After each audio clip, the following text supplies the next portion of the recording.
है।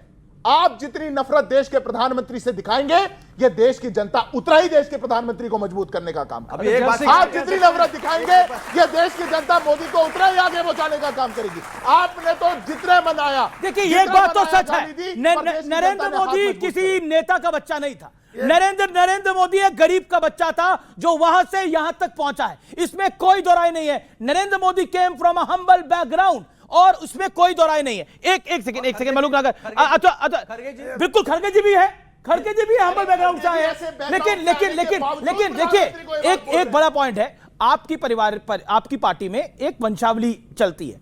पंडित नेहरू थे, इंदिरा जी थी, स्वर्गीय राजीव गांधी थे, उसके बाद सोनिया जी और अब राहुल जी, प्रियंका वाड्रा है। लेकिन भारतीय जनता पार्टी में पॉलिटिकल वंशावली टॉप लीडरशिप में नहीं है। अब जमीन से आया हुआ एक आदमी बन गया। अब खड़गे जी आज भी उनका अपमान, ये तो वही मणिशंकर अय्यर वाली बात हो गई।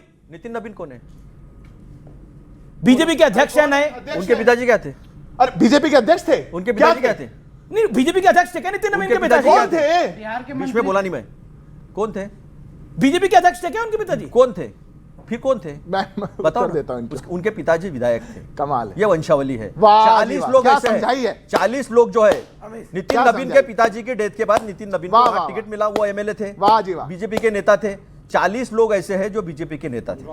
40 लोग मैं बीच में बोला नहीं। देखो ये देखो ये जो है ना, ये सही, मैं ऑन रिकॉर्ड बोल रहा हूं। 55 साल कांग्रेस पार्टी पर नेहरू, मुझे एक बात बताओ, आप उसको जवाब नहीं दे सकते और पूछ रहे हैं उनके पिताजी कौन? देखिए मैं बीच में बोला नहीं था, मैं जवाब दे रहा हूं, लेकिन जब सच बोलता हूं ना तो मिर्ची लगती है और बीच बीच में बात 4 बार जवाब दिए। सुन रहे हैं? क्या सुन रहे हैं आप? मुझे एक बात बताओ, 1951-52 से चुनकर आए हुए लोगों को आप कहते हैं कि ये परिवारवाद है, तो आप जनता को झुठला रहे हो।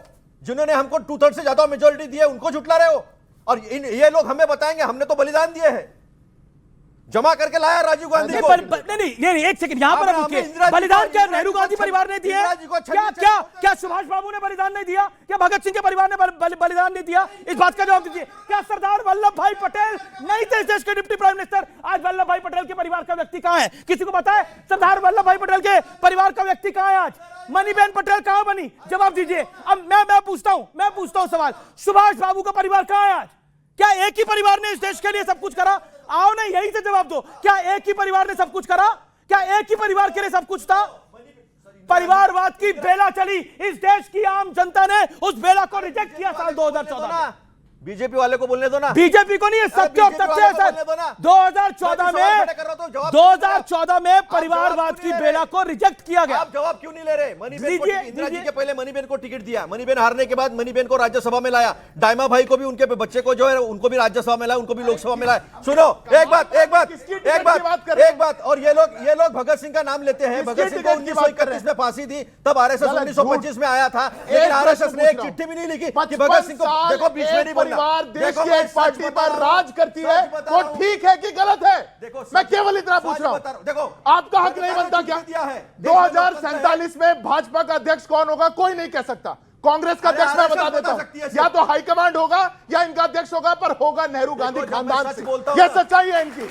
हमारा कौन होगा नहीं पता। हमारा अध्यक्ष है ना, सुनियो जैन जी, सच सुनियो, चिल्लाने से सच नहीं होता है।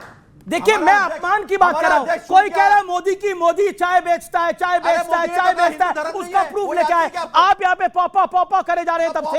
यही कह रहा हूं, मोदी का जब अपमान करेंगे देश की जनता जवाब देगी। आप सुनिए ना, आप देखिए दिल्ली में आप शून्य पे आ गए।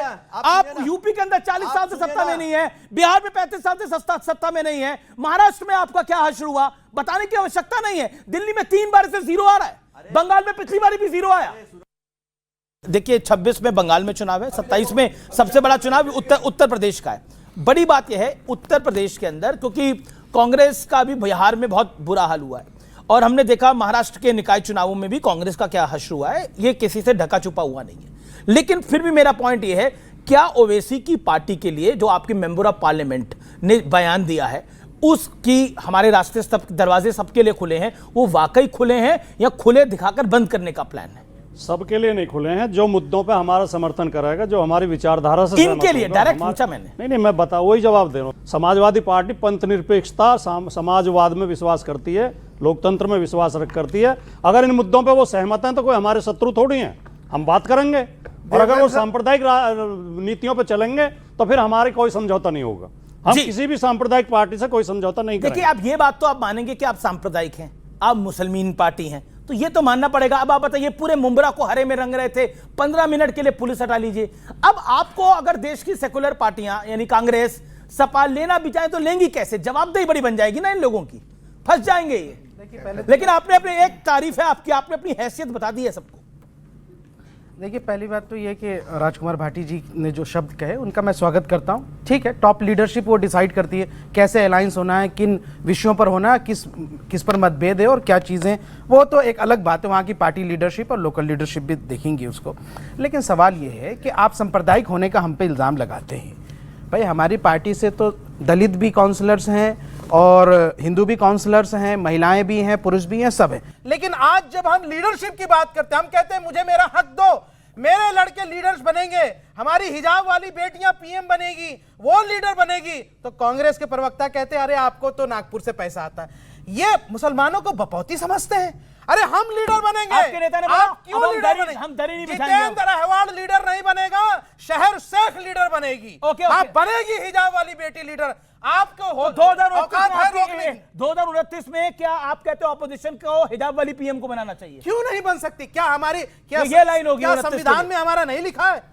कोई भी धर्म मजहब नहीं, के बिल्कुल लोग बन लिखा सकते- है। जब हमारे सिख पीएम हो सकते हैं, क्यों एक बिल्कुल हो मुस्लिम सकते हैं। महिला क्यों नहीं हो सकती? नहीं, बिल्कुल हो सकती हो है। सकती कि नहीं? Okay, okay. महिला सशक्तिकरण क्यों नहीं हो ये सकता? नहीं, नहीं, क्या ओके, आपको ओके। बर्दाश्त नहीं हो नहीं, रहा? नहीं, मेरे को क्या बर्दाश्त आपको पच नहीं रहा? ओके, अरे कांग्रेस- होना चाहिए। ओके, आप कांग्रेस। support ओके, कीजिए। राजकुमार भाटी आपका जवाब। राजकुमार भाटी आपका जवाब। अगर शोएब भाई एक राजनीतिक पार्टी के प्रवक्ता हैं तो इन्हें राजनीतिक भाषा बोलनी चाहिए। वो कह रहे मुसलमान दरी नहीं बिछाएगा। हाँ, किसी एक वर्ग की बात नहीं करनी चाहिए। यही तो सांप्रदायिकता होती है। वो हिंदू की बात करते हैं, ये मुसलमान की किसी बात भी हो करते हैं। वो कह रहे वोट चाहिए दोनों आपको मुसलमान का। सांप्रदायिक एमवाई समीकरण आप ही का था। सबकी चाहिए, खाली अच्छा, खाली क्यों एक नहीं हो वर्ग की सकती? नहीं चाहिए। मैं ये कह सकता हूँ, इस तो देश उन्हें में सबकी हमारे बात करनी सिख चाहिए। प्रधानमंत्री हो सकते हैं, हमारे हिंदू प्रधानमंत्री हो सकते हैं, तो मुस्लिम महिला ओके, भी ओके। प्रधानमंत्री हो एक- सकती एक- है। देखिए, क्या आप- कांग्रेस इसका विरोध करती है? क्या मुस्लिम के प्रधानमंत्री बनने पर क्या समाजवादी कांग्रेस पार्टी में विरोध करती है? जात रहित, ओके, धर्म सीधा रहित सवाल। ओके, पूछिए, क्या मुस्लिम ओके, लीडरशिप मुस्लिम का प्रधानमंत्री का करते विरोध हैं है? कांग्रेस वाले? हमारा विरोध सवाल। किसी भी धर्म संप्रदाय से नहीं है, सभी नागरिक, और हमने उपराष्ट्रपति बनाए हैं, राष्ट्रपति बनाए हैं, बड़े बड़े पदों पर हमारे यहाँ सभी जात संप्रदाय के लोग रहे हैं, क्योंकि हम सबको नागरिक समझते हैं, संविधान में विश्वास करते जी, हैं। जी। ये बराबर केवल हिंदू की बात करेंगे, वो बराबर केवल मुसलमान की बात करेंगे। वो कह रहे और हैं एक- मुसलमान अब दरी नहीं बिछाएगा, खैर वोट बैंक नहीं है, उसे हक दीजिए अपना। कभी भी नहीं बिछाता था, वो अभी बीजेपी के लिए काम नहीं विजय करेगा, वाले ये हमारे होगा। ग्रुप और पहली का बात, लीडर एक बात, अवैसी ऐसा इकलौता विपक्ष का नेता है जिसके ऊपर ईडी इनकम टैक्स सीबीआई की रेड नहीं हुई है। वो तो अखिलेश यादव पे भी नहीं हुई है। अखिलेश यादव पे भी नहीं हुई है। सुनो सुनो, अखिलेश यादव पे हुई है क्या? अखिलेश यादव ईमानदार नेता हैं, उन पर क्यों होगा? तो फिर ओवैसी ईमानदार नहीं हो सकते क्या?